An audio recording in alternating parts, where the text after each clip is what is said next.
안녕하세요. 써니북 타임입니다. 어제에 이어서 러시아 작가 투르게네프의 사랑의 개가 계속해서 읽어드리겠습니다.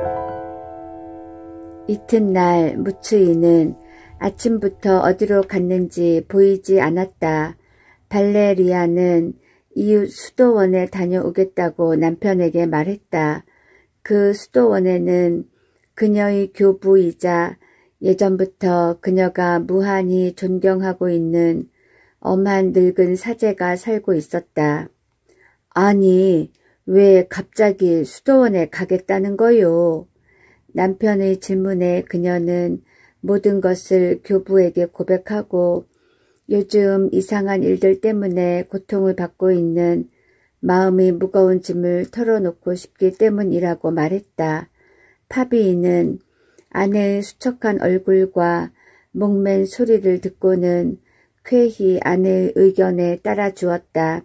특히 존경하는 교부 로렌초라면 그녀에게 유익한 충고를 해줄 것이고 또 그녀의 의심을 깨끗이 풀어줄 수 있으리라고 굳게 믿었기 때문이었다. 발레리아는 네 사람의 하인을 데리고 수도원으로 떠났다. 한편 파비이는 혼자 집에 있었다. 그는 발레리아가 돌아올 때까지 정원을 거닐면서 아내에게 어떤 일이 있었는가를 곰곰이 생각해 보았다. 그러고 있노라니 평소의 공포와 분노가 치밀어 오르기도 하고 그 어떤 것을 의심하는 공포도 느껴졌다. 그는 여러 번 별관에 들렀으나 무츠이는 돌아오지 않았다. 그러나 말레이인 하인은 마치 우상이라도 섬기는 듯 비굴하게 머리를 숙이고 있었는데 그 청동색의 얼굴에는 능글맞은 조소를 띠고 멀리서 파비를 노려보고 있었다. 수도원에서 교부를 만난 발레리아는 그동안 있었던 일을 숨기지 않고 교부에게 고백했다. 교부는 주의 깊게 듣고는 그녀를 축복하고 그녀의 죄를 용서해 주었다. 그러나 교부는 마법, 요술 이런 것들은 그대로 내버려 둘 수 없다고 생각하고 발레리아와 함께 그녀의 집으로 왔다. 파비이는 갑작스럽게 교부가 방문하자 어쩔 줄을 몰랐다. 그러나 늙은 사제는 파비이의 행동에 개의치 않고 자신의 의견을 말해 주었다. 파비이와 단둘이 있어도 그는 발레리아가 고백한 비밀을 이야기하지 않았지만 되도록 빨리 초대한 손님을 멀리하라는 충고를 해 주었다. 그 손님의 이야기며 노래, 그 밖의 여러 가지 행동 때문에 발레리아가 마음속으로 몹시 혼란을 일으키고 있다는 것이었다. 게다가 늙은 사제의 생각에 의하면 무츠이는 이전부터 신앙에 진실하지 못한 데다가 오랫동안 그리스도교의 빛을 받지 못하고 여러 나라를 돌아다녀서 가지각색의 이단 사설의 해를 가져올 수도 있고 마법이나 돌을 닦았을지도 모른다는 것이었다. 그래서 오랜 우정을 끊기는 힘들겠지만 이 일을 처리하기 위해서는 이번 기회에 그와 꼭 헤어져야 한다는 것을 그에게 충고해 주었다. 파비이는 존경하는 교부의 건의에 완전히 동의하고 발레리아도 남편으로부터 교부의 권고를 듣고 무척 기뻐했다. 이윽고 로렌초 교부는 이들 부부로부터 수도원과 가난한 사람들을 위한 선물과 진심에서 우러나오는 축복을 받으면서 별장을 떠났다. 파비이는 저녁 식사가 끝나면 곧 무츠이에게 자신의 집에서 떠나줄 것을 말하려고 했으나 무츠이는 식사가 다 끝나고 잠을 잘 시간이 되어도 돌아오지 않았다. 파비이는 할 수 없이 그 이야기를 내일까지 미루기로 하고 두 사람은 침실로 들어갔다. 발레리아는 자리에 눕자마자 잠들어 버렸으나 파비는 쉽게 잠을 이룰 수가 없었다.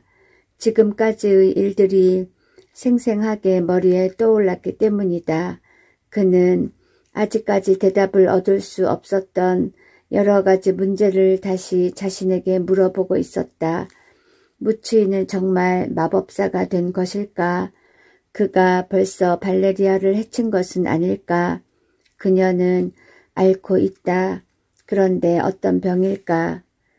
계속 질문을 던졌으나 그 어떤 것 하나 확실한 답이 나오지 않았다. 파비가 머리를 손에 얹고 괴로운 사색에 잠겨있는 동안 달이 다시금 하늘 위로 떠올랐다. 그리고 달빛과 함께 반투명의 유리창을 통해서 향기 높은 흐름과도 같은 가벼운 숨결이 별관 쪽에서 흘러 들어오고 있었다. 아니, 파비에게는 그렇게 느껴졌다. 게다가 시끄러운 속삭임까지 들려오지 않는가. 바로 그 순간 파비는 발레리아가 조금씩 움직이는 것을 보고 소름이 오싹 끼쳤다. 자세히 살펴보니 발레리아는 반쯤 몸을 일으키고 먼저 오른쪽 다리를, 다음엔 왼쪽 다리를 침대에서 내려놓았다. 그리고 마치 몽유병자같이 흐리멍덩한 눈으로 멍청이 앞을 바라보면서 두 손을 뻗은 채 정원으로 통하는 문을 향해 걸어갔다. 파비는 재빨리 침실의 다른 문으로 뛰어나가 집 모퉁이를 돌아서 정원으로 나가는 문을 밖에서 잠가버렸다. 그리고 그가 간신히 자물쇠를 채우고 나니 누군가가 안에서 문을 열려고 애쓰는 흔적이 느껴졌다. 계속해서 문을 떼밀더니 나중엔 떨리는 신음소리까지 들려왔다. 그런데 무추이는 아직 거리에서 돌아오지 않았을까? 문득 생각이 여기에 미치자 파비는 곧장 별관 쪽으로 달려갔다. 황급히 별관에 도착한 그는 놀라지 않을 수 없었다. 달빛을 가득 아는 정원 길을 파비 쪽을 향해서 마치 몽유병자같이 두 손을 앞으로 뻗고 흐리멍덩한 눈을 하고 어슬렁어슬렁 걸어오는 것은 바로 무추이가 아닌가. 파비가 무추이 쪽으로 달려갔으나 무추이는 파비를 알아보지 못하고 계속해서 한 걸음 두 걸음 발을 옮기고 있었다. 그의 움직이지 않는 얼굴은 말레이인과 같이 달빛을 받아 웃고 있었다. 파비는 큰 소리로 그의 이름을 부르려고 했으나 그 순간 자기 뒤의 집 안에서 유리창 깨지는 소리가 들렸다. 파비는 흠칫 놀라며 뒤돌아 보았다. 침실의 유리창이 아래에서 위까지 활짝 열려 있었다. 그리고 발레리아가 문지방을 넘어서 창틀 안에 서는 모습이 보였다. 그녀의 손은 마치 무추이를 부르고 있는 듯 했으며 그녀의 온 몸은 무추이에게 끌리고 있었다. 분노의 불길이 파비의 가슴을 뒤흔들었다. 이 저주받을 마술사 녀석! 그는 미친 듯이 외치고는 한 손으로 무추이의 목덜미를 잡고 다른 손으로는 허리띠에서 단검을 더듬어서 바로 무추이의 옆구리를 찔렀다. 무추이는 비명을 지르며 손바닥으로 상처를 누르고는 비틀거리며 별관 쪽으로 되돌아갔다. 아픔을 전혀 느끼지 못하는지 여전히 흐리멍덩한 얼굴을 지닌 채 그런데 무추이를 찌른 바로 그 순간 발레리아도 역시 고통스러운 듯 처참한 소리를 지르며 나무단처럼 털썩 땅 위에 쓰러졌다. 파비는 재빨리 달려가서 그녀를 일으켜 침대로 안고 갔다. 그리고 조용히 그녀와 이야기하려고 했다. 하지만 아내는 여전히 정신이 없는 것 같았다. 그녀는 침대에 누워서 한참 동안 움직이지 않았으나 잠시 후 눈을 떴다. 그녀는 피할 수 없는 죽음에서 방금 깨어난 사람처럼 기뻐하며 거칠게 한숨을 내쉬었다. 이윽고 남편이라는 것을 알자 언제나처럼 두 손으로 그의 목을 얼싸 안으며 남편의 가슴에 안겼다. 여보, 여보, 그녀는 말했다. 차츰 그녀의 팔에 힘이 없어지고 머리는 뒤로 늘어졌다. 그리고 행복스러운 미소를 머금고 덕분에 안심했어요. 하지만 무척 피곤하군요. 너무나 처절한 꿈을 꾸었어요. 그녀는 이렇게 소곤거리면서 다시 깊은 잠에 빠지고 말았다. 그러나 그것은 이미 괴로운 꿈은 아니었다. 파비는 아내의 침대맡에 앉아서 몹시 야윈, 그러나 지금은 안도의 빛이 감도는 그녀의 얼굴을 물끄러미 바라보며 지금까지 무슨 일이 일어났는가를 곰곰이 생각하기 시작했다.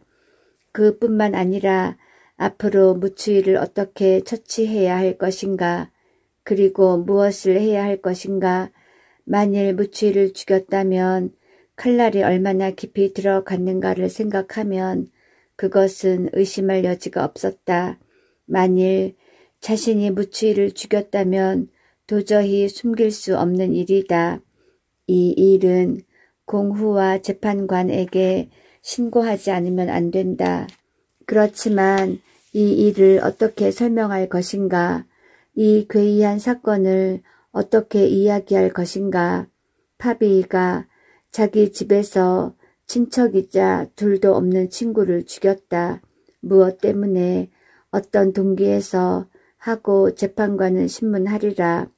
그러나 만일 무추이가 죽지 않았다면 어쨌든 파비는 그것을 확인하지 않고서는 견딜 수가 없었다. 파비는 아내가 자고 있는 것을 확인하고 안락 의자에서 일어나 밖으로 나가 별관으로 향했다. 별관 안은 조용했다. 다만 한 개의 창문에서 불빛이 보일 뿐이었다. 파비는 두근거리는 마음으로 바깥문을 열고 캄캄한 첫 번째 방을 지나다가 깜짝 놀라 문지방 위에 걸음을 멈추고 말았다. 방 한복판에 있는 페르시아산 카펫 위에는 온 몸이 빳빳하게 굳은 무추이가 베개에 머리를 얹고 검정 테두리를 두른 폭 넓은 빨간 쇼를 덮고 누워 있었다. 눈은 내리감고 눈 주위는 파랗게 변한 채 마치 황납처럼 샛노란 얼굴은 천장을 향하고 있었다. 그는 숨소리마저 들리지 않아 마치 죽은 사람 같았다. 그의 발 옆에는 역시 빨간 숄로 몸을 감싼 말레이인이 무릎을 단정히 꿇고 앉아 있었다. 말레이인 하이는 알지 못할 식물의 가지를 왼손에 들고 약간 몸을 앞으로 숙인 채 열심히 자기의 주인을 바라보고 있었다. 마루에 놓인 자그마한 등잔불은 간신히 방안을 비추고 있었으나 불길은 연기도 나지 않았다.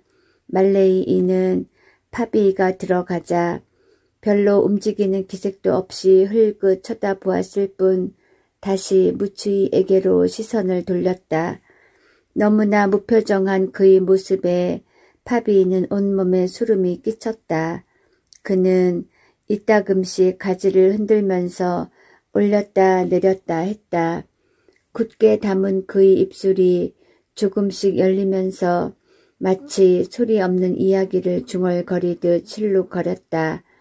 말레이인과 무추이 사이의 마루 위에는 파비가 친구를 찌른 단검이 놓여 있었다. 말레이인은 피가 묻은 칼날을 식물의 가지로 한번 내리쳤다. 1분이 지났다. 그리고 또 1분. 도대체 누가 옆에 있건 말건 그는 상관하지 않았다. 파비는 몹시 다급해졌다. 그래서 말레이인에게 다가가서 몸을 굽히고 나직한 소리로 여보게 그가 죽었나? 하고 물었다. 말레이인은 머리를 아래 위로 한번 끄덕이고는 숄 밑에서 오른손을 꺼내어 마치 명령이라도 하듯이 문을 향해 손가락으로 가리켰다. 파비이는 다른 것을 물어보고 싶었으나 말레이인은 다시 손을 들어 나가라는 신용을 되풀이했다. 파비이는 한편 놀라고 화가 치밀기도 했지만 그가 시키는 대로 밖으로 나왔다. 아내는 침실에서 여전히 곤히 자고 있었다. 그녀의 얼굴은 한층 더 생기 있는 빛이 감돌고 있었다. 파비이는 옷을 입은 채 창가에 턱을 괴고 앉아 다시 깊은 생각에 잠겼다. 아침 하늘에 떠오르기 시작한 태양이 그를 비춰 주었지만 파비이는 그대로 그 자리에 앉아 여러 가지 생각에 잠겼다. 아내도 잠에서 깨어나지 않았다. 파비이는 아내가 일어나는 것을 기다렸다가 함께 페르라라를 떠나리라 생각하고 있었다. 그때 갑자기 침실 문을 두드리는 가벼운 노크 소리가 들려왔다. 곧장 나가보니 별장 관리인인 안토니오 노인이었다. 나으리, 노인은 말했다. 방금 말레이인이 저에게 찾아와서 무치 나리께서 매우 앓고 있기 때문에 일단 가구와 함께 시내로 옮기고 싶다고 말했습니다.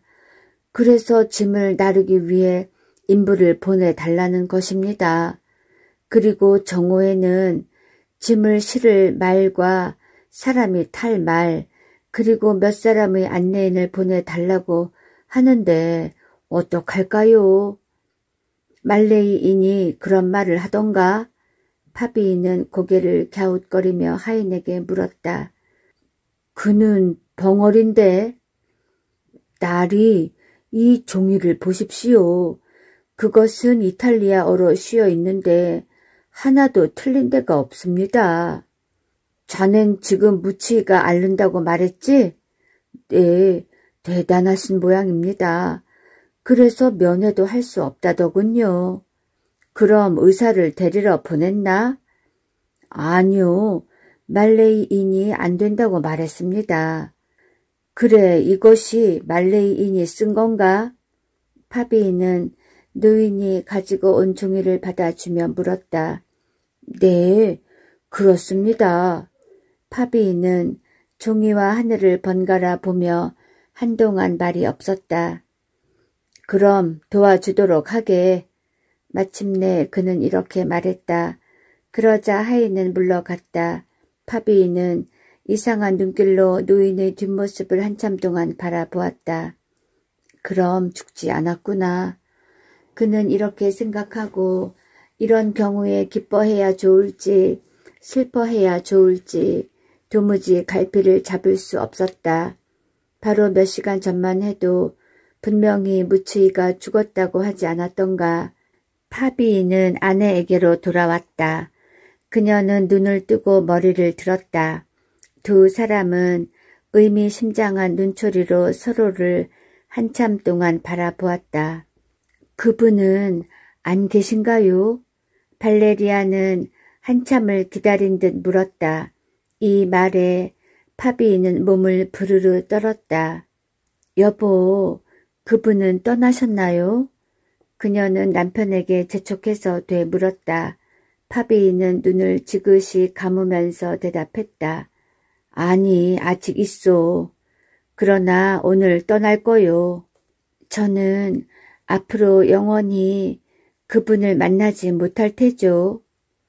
그렇소. 언제까지나. 다시는 그런 꿈도 꾸지 않겠죠. 여보, 안 꿀 거요. 확신에 찬 목소리였다.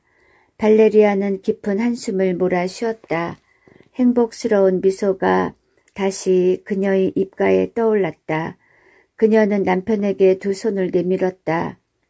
이제부터는 그분에 대해서 절대로 말하지 않기로 해요. 네, 여보. 그리고 전 그분이 떠날 때까지는 이 방에서 절대로 나가지 않을 거예요. 제 하인을 이리 보내주세요. 잠깐만, 여보, 저걸 짚으세요. 그녀는 화장대 위에 놓여있는 무추이에게서 받은 진주 목걸이를 손가락으로 가리켰다. 그것을 가장 깊은 우물 속에 던져주세요. 여보, 저를 안아줘요. 전 당신의 아내예요. 그리고 여보, 그분이 떠날 때까지는 저한테 오시지 말게 해주세요. 발레리아는 남편에게 간절하게 말했다.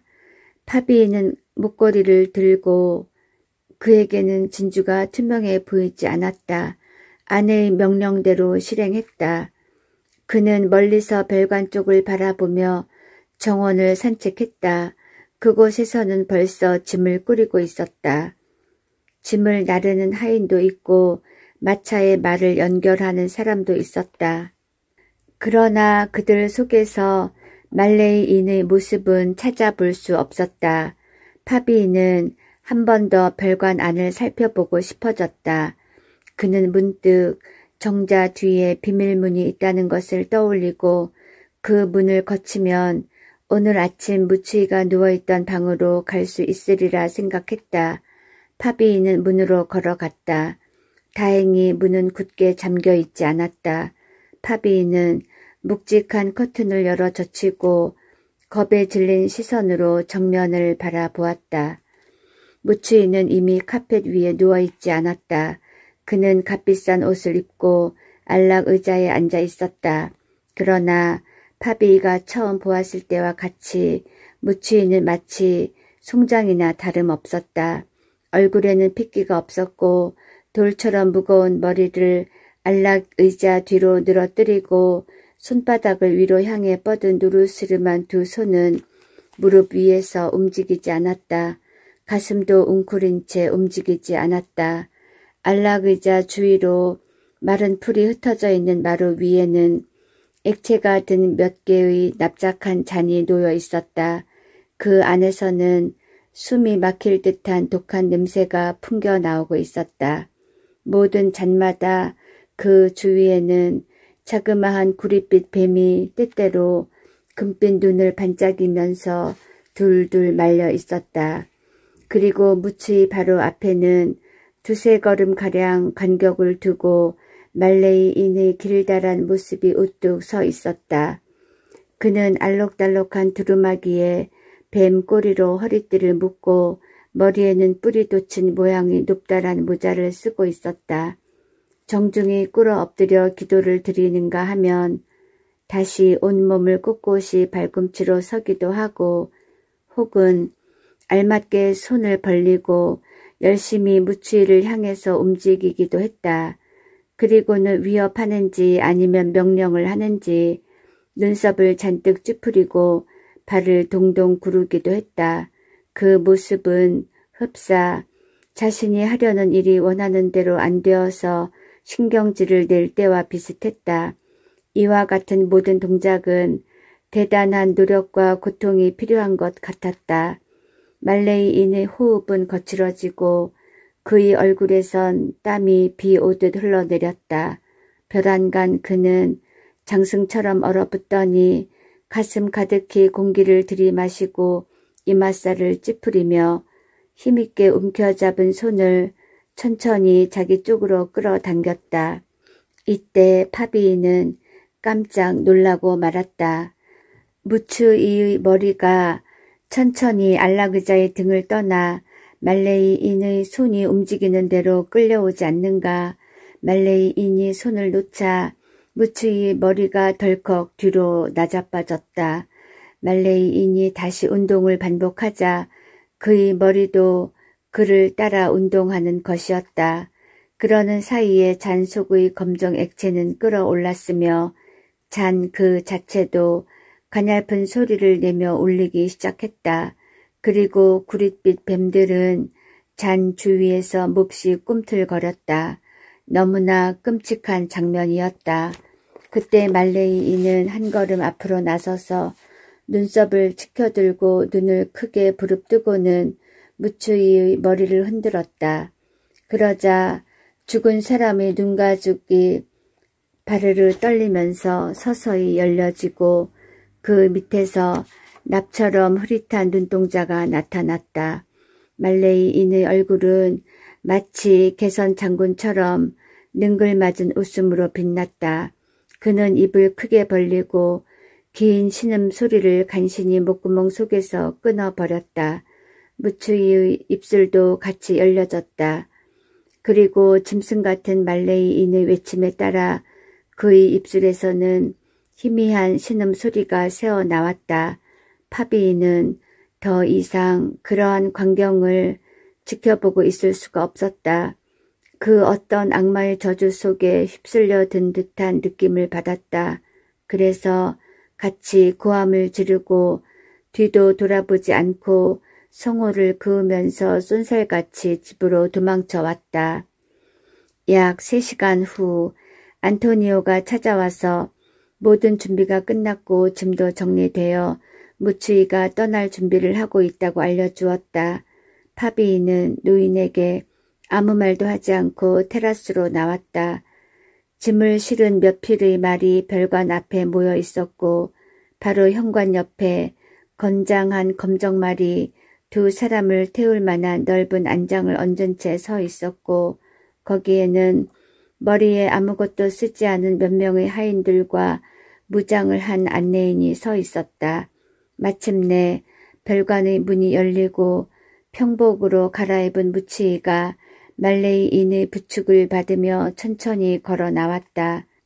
그의 얼굴은 마치 죽은 사람처럼 몹시 창백해 보였다. 그리고 손도 힘없이 늘어져 있었다. 그러나 그는 발을 옮겼다. 사실이었다. 전혀 움직이지 못할 것 같은 무치이가 걸음은 정상적으로 걸었다. 그리고 그는 말에 올라 몸을 바로 세웠을 뿐만 아니라 손을 더듬어 말 굽비를 잡았다. 말레이인은 그의 발을 발판에 괴고 자신은 그의 안장 뒤로 뛰어올라 무추이의 허리를 꼭 안았다. 이윽고 행렬이 움직이기 시작했다. 말들이 걸음을 옮겨 바로 집 앞을 돌아가려 할 때 파비는 무추이의 까만 얼굴에서 2개의 하얀 반점이 번쩍이는 것을 보았다. 이것은 틀림없이 무추이가 그에게 눈동자를 돌린 것이리라. 말레이인은 파비에게 정중하게 인사를 했다. 그러나 여전히 비웃는 듯한 태도였다.